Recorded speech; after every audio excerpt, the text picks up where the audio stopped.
Hello friends, इस video में class 9th chapter 7 शांति के प्रयास। हम लोग इस वीडियो में आज अंतर्राष्ट्रीय विवादों को सुलझाने में भूमिका लीग ऑफ नेशन का यहाँ से पढ़ने वाले हैं। इससे पहले की वीडियो में आपको पहले की सारे इन्फॉर्मेशन दे चुका है। आप इस चैनल के प्लेलिस्ट में जाकर देख सकते हैं लीग ऑफ नेशन क्या है, क्या काम थे, ये सारे कुछ हम आपको पहले के वीडियो में बता चुके हैं। आज हम लोग अंतर्राष्ट्रीय विवादों को सुलझाने में भूमिका लीग ऑफ नेशन का यहाँ से पढ़ेंगे। चलिए, इस कार्य में राष्ट्र संघ के प्रयास सराहनीय एवं सफल कहे जा सकते हैं। देखिए किन किन विवादों को, झगड़ों को ये लीग ऑफ नेशन सुलझाने में सफल रहा।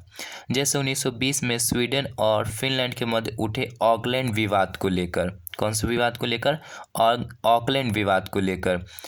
किसके किसके बीच? स्वीडन और फिनलैंड। स्वीडन की राजधानी है स्टॉकहोम और फिनलैंड की राजधानी हेलसिंकी के मध्य ऑकलैंड द्वीप विवाद को जर्मनी एवं पोलैंड के मध्य उठे साइलेसिया विवाद। दूसरा क्या था? साइलेसिया विवाद तथा लिथुआनिया की राजधानी विल्ना। लिथुआनिया की राजधानी क्या है? विल्ना को लेकर पोलैंड एवं लिथुआनिया के मध्य विवाद को सुलझाने में राजसंघ सफल रहा। 1995 में यूनान और बुल्गारिया के मध्य हुए युद्ध में यूनान पर दबाव बनाकर राजसंघ ने बाल्कन क्षेत्र में युद्ध विस्तार को रोक दिया। देखिए, और है यूनान और बुल्गारिया के मध्य शुरू हुए युद्ध। यूनान की राजधानी एथेंस है। यूनान की राजधानी एथेंस है और बुल्गारिया की राजधानी सोफिया है। ये बुल्गारिया प्रथम विश्व युद्ध में धुरी राष्ट्रों के ग्रुप में था, ये याद रखिएगा इसको। चलिए आगे, यह राजसंघ की सबसे बड़ी उपलब्धि थी कौन से? यूनान और बुल्गारिया के मध्य युद्ध को रोकना। इस तरह पेरू द्वारा पड़ोसी राज्य कोलंबिया के नगर पर अधिकार को राष्ट्र संघ ने अनुचित बताया और पुनः यह क्षेत्र कोलंबिया को वापस प्राप्त हुआ। इसमें भी ये सफल रहा। उपयुक्त समस्याओं के समाधान में जनमत संग्रह एवं अंतर्राष्ट्रीय दबाव की नीति को अपनाया गया, परंतु अनेक महत्वपूर्ण अंतर्राष्ट्रीय मसलों पर राजसंघ की प्रभावहीन भूमिका ने महत्वाकांक्षी राष्ट्रों को बल मिला। जैसे 1931 में जापान की साम्राज्यवादी नीति का शिकार चीन बना और राष्ट्र संघ के हस्तक्षेप के बावजूद भी चीन प्रांत मंचूरिया से जापान ने अपने सैनिक वापस नहीं बुलाए। इसमें क्या हुआ? लीग ऑफ नेशन जापान को रोकने में असफल रहा। देखिए, जापान मंचूरिया पर अधिकार किया। ये मंचूरिया शहर कहाँ है? चाइना में। चीन का ये शहर है मंचूरिया। इस पर कौन अधिकार किया? जापान 1931 में।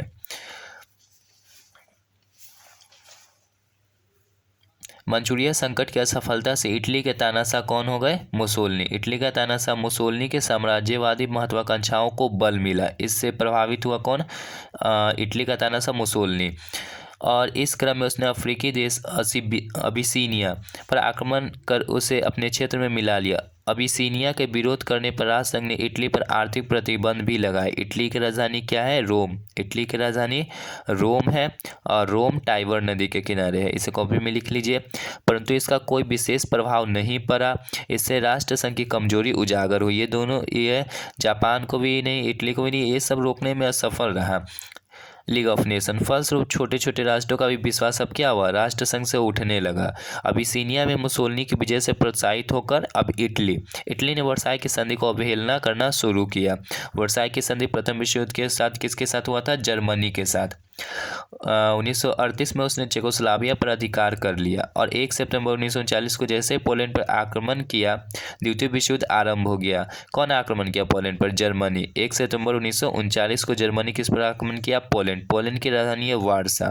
पोलैंड की राजधानी वारसा। इस पर आक्रमण 1939 में किसने किया? जर्मनी। द्वितीय विश्व युद्ध क्या हो गया? यहाँ से शुरू हो गया। देखिए, द्वितीय विश्व युद्ध का मुसोलिनी कहाँ का हो गया नेता? इटली का। हिटलर जर्मनी का लीडर हो गया। देखिए, द्वितीय विश्व युद्ध का कारण क्या था?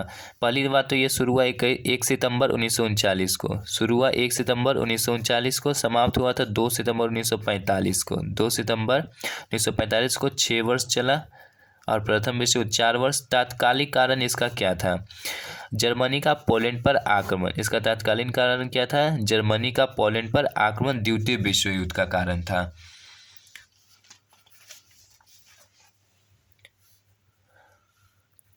1936 ईस्वी के स्पेनिश गृह युद्ध में हिटलर तथा मुसोलिनी के हस्तक्षेप से प्रजातंत्र के समर्थकों की पराजय हुई। इस हस्तक्षेप को राजसंघ ने असहाय बनकर देखा। यह प्रजातंत्र के आदर्शों पर कुठाराघात था, जिससे अधिनायकवाद के नेतृत्व में युद्धोन्माद कायम हुआ। इसके अतिरिक्त यूनान इटली संघर्ष में इंग्लैंड तथा फ्रांस जैसे शक्तिशाली राष्ट्र खुलकर इटली के समर्थन में आ गए। यूनान की राजधानी एथेंस हो गया। शक्तिशाली राष्ट्रों के विभिन्न अंतर्राष्ट्रीय मसलों पर हस्तक्षेप की नीति ने राष्ट्रसंघ की प्रासंगिकता पर प्रश्न चिन्ह लगा दिया। यद्यपि 1932 ईस्वी में हुए निशस्त्रीकरण सम्मेलन की असफलता में जर्मनी तथा फ्रांस की सैन्य प्रतिस्पर्धा जिम्मेवार थी, परंतु इसे सफल बनाने में राजसंघ ने भी कोई सार्थक प्रयास नहीं किया। इस तरह राजनीतिक अंतर्राष्ट्रीय समस्याओं को भी सुलझाने में राजसंघ असफल रहा। इस असफलता ने अंततः द्वितीय विश्व युद्ध की परिस्थितियों को जन्म दिया। ये द्वितीय विश्व युद्ध को लीग ऑफ नेशन रोक नहीं पाया। अंतर्राष्ट्रीय क्षेत्रों में राजसंघ की असफलता, देखिए राजसंघ की लीग ऑफ नेशन की असफलता के बाद ही यूएनओ की स्थापना हुआ। ठीक है, इन राजनीतिक असफलताओं के बावजूद राजसंघ ने अन्य क्षेत्रों में काफ़ी सराहनीय भूमिका निभाई। देखिए युद्ध को रोकने और विवादों को सुलझाने के अतिरिक्त इसने बहुत सारे कार्य किए। ये कार्य मुख्य रूप से जन कल्याण से संबंधित है, लोगों के कल्याण से। युद्ध बंदियों की समस्या तथा उन्हें यातना गृह से मुक्त कराने, युद्ध के उपरांत विस्थापितों एवं शरणार्थियों के पुनर्वास के कार्यों में राजसंघ की भूमिका अग्रणी। इन्होंने राजसंघ ने पुनर्वास मतलब रहने के लिए व्यवस्था किया।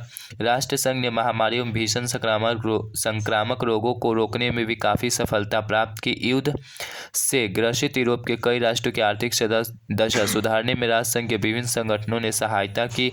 सामाजिक समस्याओं के निराकरण जैसे दास प्रथा को समाप्त करना, स्त्री के क्रय विक्रय को रोकना, अफीम के अनुचित प्रयोग को कम करने, अल्पसंख्यकों की रक्षा करने, आर्थिक एवं सामाजिक क्षेत्र में अंतर्राष्ट्रीयता के आधार पर सहयोग स्थापित करने में राष्ट्रसंघ ने अद्भुत सफलता प्राप्त की।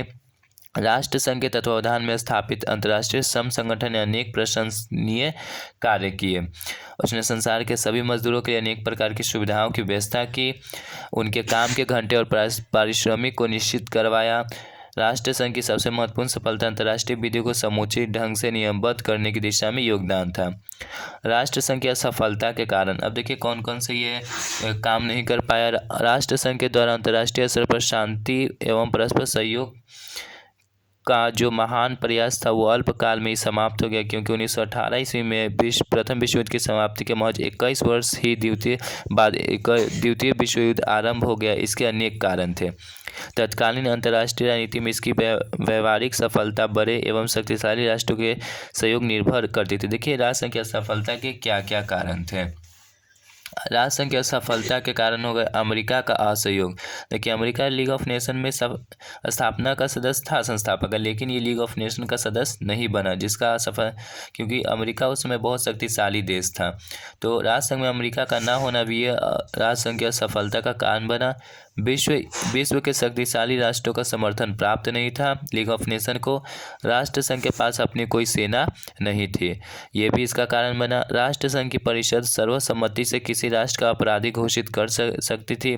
पांचवा हो गया राष्ट्रसंघ अपने आर्थिक संसाधनों के लिए किस पर निर्भर था, सदस्य राष्ट्रों पर। राष्ट्रसंघ अपने आर्थिक साधनों के लिए किस पर निर्भर था, राष्ट्रसंघ पर। चलिए आगे। परंतु राष्ट्रसंघ प्रारंभ से इस सहयोग से वंचित रहा। संयुक्त राज्य अमेरिका के तत्कालीन राष्ट्रपति कौन थे, वुडरो विल्सन के अनवरत प्रयासों के फलस्वरूप राष्ट्रसंघ की स्थापना हुई थी, परंतु बाद में अमेरिका स्वयं इसके सदस्य नहीं रहा। याद रखिएगा इसको। अंतर्राष्ट्रीय स्तर की संस्था से शक्तिशाली राष्ट्रों का भी अलगाव असफलता के कारण थे। बहुत सारे शक्तिशाली देश लीग ऑफ नेशन के सदस्य नहीं थे। जैसे प्रारंभ में इस संस्था की सक्रिय सदस्यता से सोवियत रूस को अलग रखा गया, परंतु हिटलर के महत्वाकांक्षी कार्यों से जब यूरोपीय राष्ट्र परेशान होने लगे तो शक्ति संतुलन के लिए सोवियत रूस को राष्ट्रसंघ में शामिल किया गया, परंतु तब तक राष्ट्रसंघ एक प्रभावहीन संस्था बन गई थी। बाद में जब आए तो 1925 के लोकार्नो की संधि के माध्यम से जर्मनी को राष्ट्रसंघ में शामिल किया गया, परंतु उससे कभी वफादारी को उम्मीद नहीं की जा सकती थी, क्योंकि राष्ट्रसंघ उस कठोर वर्साई की संधि का एक अभिन्न अंग था। जिसको हिटलर ने मिटाने का संकल्प कर रखा था। इटली के तानाशाह शासक मुसोलिनी की फासिस्टवादी नीतियों को विश्व शांति में कोई कतई विश्वास नहीं था। मुसोलिनी मानव सभ्यता की प्रगति के लिए युद्ध को आवश्यक मानता था। इस परिस्थिति में केवल ब्रिटेन और फ्रांस के सहयोग पर ही राजसंघ की क्रियाशीलता निर्भर करती थी। ब्रिटेन और फ्रांस, परंतु इनकी इच्छा राजसंघ की नीति एवं उद्देश्यों को सफल बनाना कम वरन अपने साम्राज्यवादी एवं पूंजीवादी हितों को पूरा करना अधिक था, और इन उद्देश्यों की प्राप्ति के लिए उन्होंने राजसंघ का दुरुपयोग भी किया। ब्रिटेन और फ्रांस शक्तिशाली राष्ट्रों की निरंकुश और आक्रामक नीति ने राजसंघ को कमजोर किया। जैसे अबिसिनिया पर इटली के आक्रमण का सभी राष्ट्रों ने विरोध किया तथा इटली पर आर्थिक प्रतिबंध की मांग की, परंतु मुसोलिनी की धमकी ने फ्रांस तथा इंग्लैंड को ऐसा करने से रोका। इससे राजसंघ की निर्बलता स्पष्ट रूप से उजागर हुई। हिटलर की अवहेलनापूर्ण नीति का राजसंघ में कोई विरोध नहीं हुआ। संघ के सदस्यों के मध्य परस्पर असहयोग की भावना ने हिटलर की आक्रमणकारी नीति को बल प्रदान किया। वस्तुतः हिटलर अपनी प्रत्येक कदम की प्रतिक्रिया का अवलोकन करता था और इसका व्यापक प्रतिरोध ने देकर साम्राज्य विस्तार किया। देखिए, हिटलर ने एक पुस्तक लिखा था जेल में, मीन कैंप, जिसका हिंदी होता है मेरा संघर्ष। याद रखिएगा, मीन कैंप पुस्तक किसने लिखा? हिटलर। और हिटलर द्वितीय विश्व युद्ध के बाद आत्महत्या कर लिया था 1945 में। और हिटलर का जन्म ऑस्ट्रिया में हुआ था। ब्रोना नामक शहर था 1889 को। 1929 से 30 की विश्व आर्थिक मंदी ने 1929 से 30 के बीच में क्या हुआ? आर्थिक मंदी आया था। सभी राष्ट्रों को अपने देश के आर्थिक हितों की ओर आकृष्ट किया। इससे उत्पन्न आर्थिक राष्ट्रवाद ने राजसंघ के सिद्धांतों, अंतर्राष्ट्रीय शांति और परस्पर सहयोग को अप्रासंगिक बना दिया। इसके अतिरिक्त राजसंघ की अपनी सेना का नहीं होना तथा राजसंघ का दोषपूर्ण संविधान, जिसके कारण उसके लगाए गए प्रतिबंध प्रभावी नहीं हो पाते थे, उसकी असफलता के कारण थे। अपनी सफलता और सफलता के आलोक में राजसंघ का यदि मूल्यांकन किया जाए तो भले ही वह कुछ महत्वपूर्ण राजनीतिक मामलों में असफल रहा हो, परंतु उसके अंतर्राष्ट्रीय सहयोग सौहार्द की जो नई परंपरा सूत्रपात किया वो वर्तमान अंतर्राष्ट्रीय राजनीति के लिए प्रेरणा स्रोत है। इसने गुप्त कूटनीति के दुर्गुणों को दूर कर अंतर्राष्ट्रीय राजनीति को एक नया मार्ग दिखाया। आगे द्वितीय विश्व युद्ध के बाद संयुक्त राष्ट्र संघ की स्थापना इसी से प्राप्त अनुभव और परीक्षण का परिणाम था। देखिए, इसी से प्रभावित होकर द्वितीय विश्व